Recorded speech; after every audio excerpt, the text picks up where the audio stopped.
Menaphos. The Golden City, home to the Menaphites, and a brilliant oasis in the harsh Caridian desert. We recently dove into the major questline associated with the desert, along with some other neglected stories, but today, we're going to be going over a potential way to use Menaphos as a way to remove GP from the game. What's up everyone, this is Destroyer229, and welcome to the Hotspot. Today's episode is our part 2 of the dealing with inflation ideas that I originally thought of back in 2021.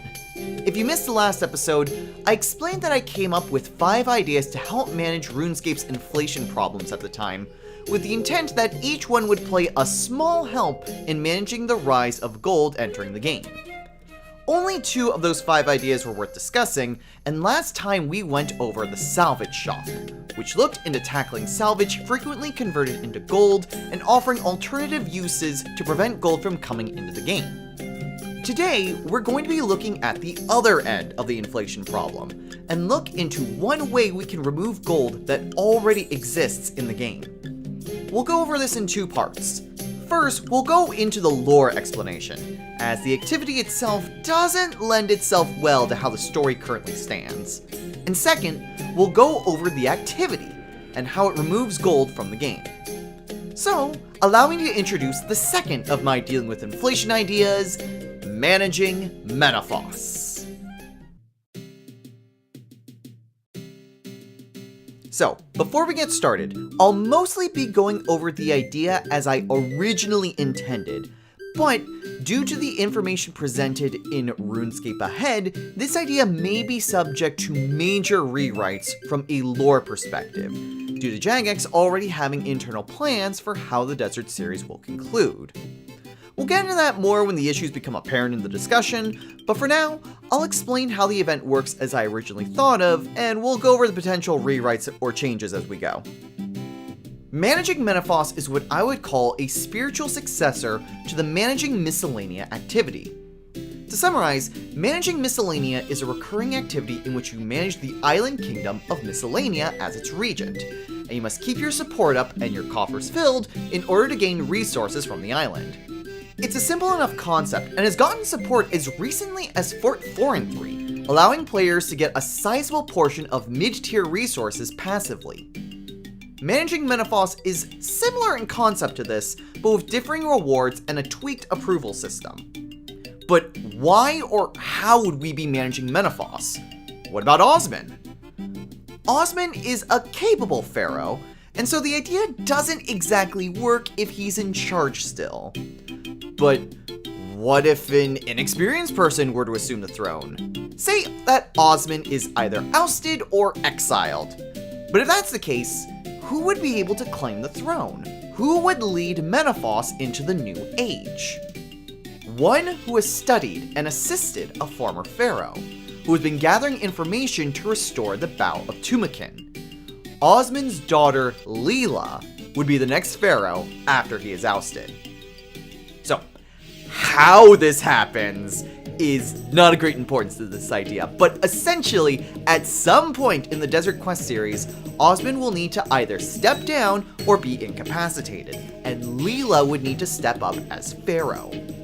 While she may be well versed in history and have assistance and guidance from her ancestor Senlitten, and most likely from Ozan, she is still intimidated by the prospect of becoming pharaoh. As such, she will ask for your assistance in how to better assist the people of Menaphos. While there are plenty of resources to aid the citizens, a little extra investment can go a long way to providing further comfort and prosperity to Menaphos. This is where our major rewrite has to occur. Depending on how the desert quests go, Osman may or may not need to be disposed, or Leela needing to take the throne. One potential rewrite could be that you are appointed as a supervisor over the rebuilding of Sophonim, and you are using the districts of Menaphos to help in that reconstruction.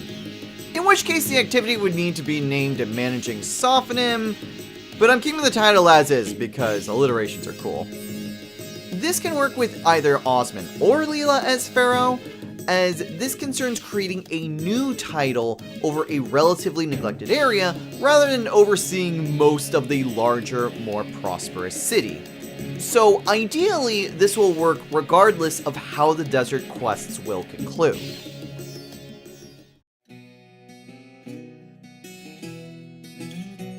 Similar to Managing Miscellania, you will be able to invest GP in a fund that'll be used to help businesses, traders, and citizens within their tasks around Menaphos.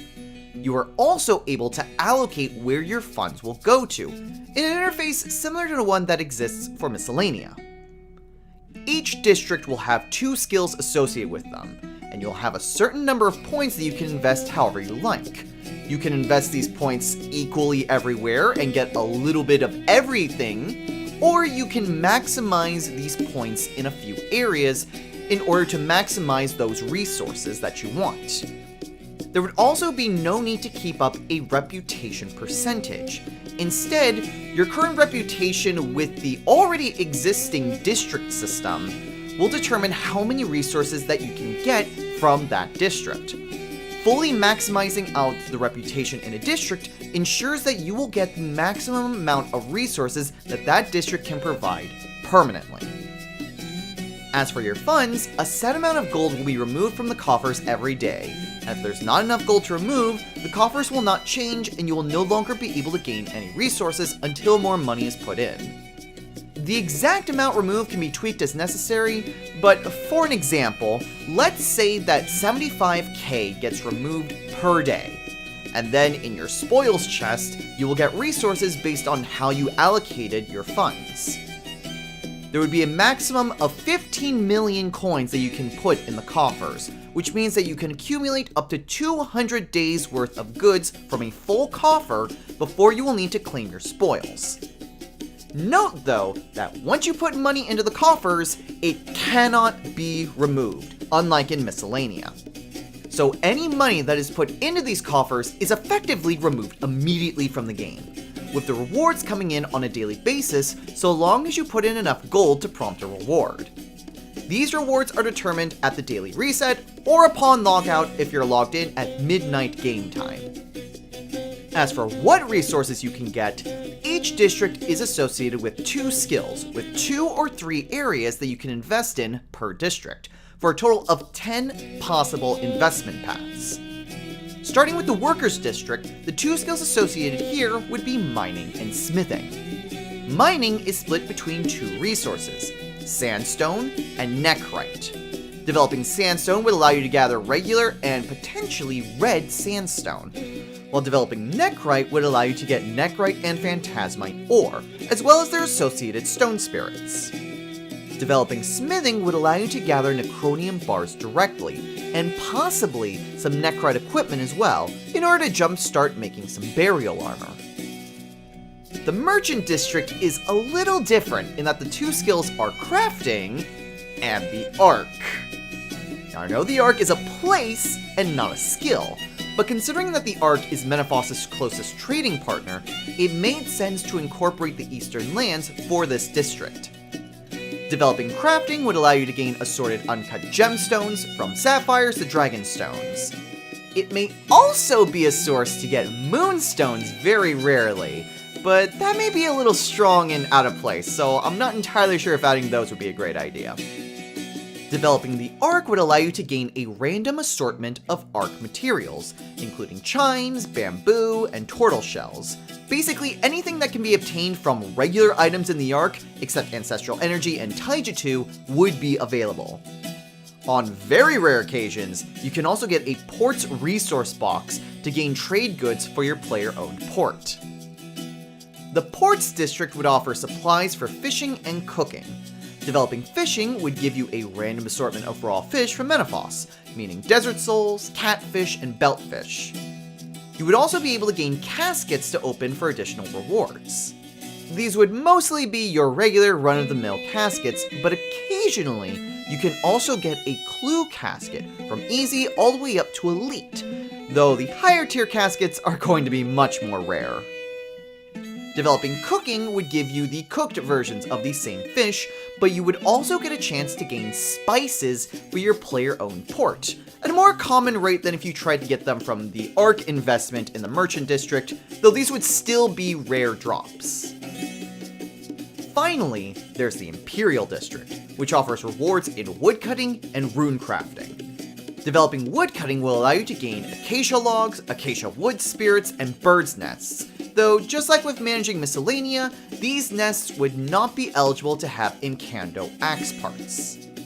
Developing rune crafting will allow you to gain your choice of either pure essence or soul runes, similar to the choices in the Workers' District with the different mining spots. So how will this work if we need to rewrite this as Managing Sophonim? Well, that can be done in an explanation on how we are rebuilding Sophonim.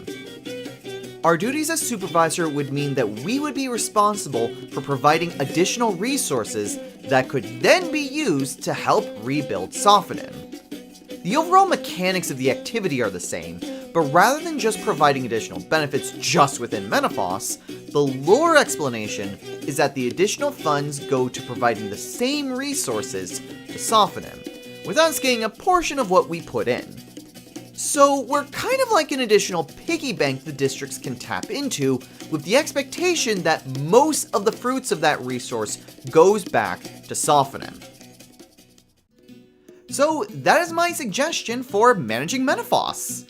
What do you think? Do you have any ideas for what the districts could provide? Are there any tweaks or changes you would make to make the activity enticing? Or do you have an idea on certain rates to keep the items from crashing in value? Do you have any suggestions on how this idea can work from a lore perspective, especially with the Desert series getting its conclusion soon? Let me know in the comments below, and I'll see you all in the next video. So, until next time everyone, take care.